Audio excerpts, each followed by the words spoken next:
குங்குமப்பூ பால் என்றாலே அது ஒரு ஆடம்பரமான பானம் போல தோன்றலாம். ஆனால் உண்மையில் இது உடலுக்கு அமோகம் தரும் ஒரு மருத்துவப் பொருள். இது சுவைக்காக மட்டும் அல்ல, இதில் ஆன்டிஆக்சிடென்ட்கள், வைட்டமின் சி மற்றும் நோய் எதிர்ப்பு சக்தியை உயர்த்தும் பொருட்கள் உள்ளன. இது ஒரு ஆயுர்வேத சத்தான டானிக் போலவே. ஆனால் ஒரு விஷயம் கண்டிப்பாக நினைவில் வையுங்கள், இதை ஒருபோதும் கொதிக்க வைத்த பாலில் கலந்து குடிக்கக்கூடாது. எப்போதும் குளிர்ந்த பாலும் அல்லது ஓரளவு சூடான பாலும் வேண்டும். அதிக வெப்பமான பால் இருந்தால் அமிலம் ஏற்பட வாய்ப்பு உண்டு, ஜீரண பிரச்சனைகளும் வரும். காலை வேளையில் இதை பருகுவது மிகவும் நல்லது. இது உடலில் நன்றாக இறுகிக் கொள்கிறது, மனதுக்கு தெளிவு மற்றும் சக்தி அதிகரிக்கிறது. இது தோலுக்கு ஒளிரும் நலனையும் தரும், மூளையின் செயல்பாடுகளை கூட மேம்படுத்தும், மனதிற்கு அமைதியையும் தரும்.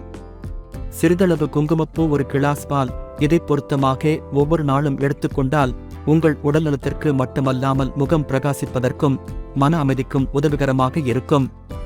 இனிமேல் குங்குமப்பூ பாலை ஒரு லக்ஷரி போல அல்ல, ஒரு வாழ்க்கை முறை மருந்து போல எடுத்துக்கொள்ளுங்கள்.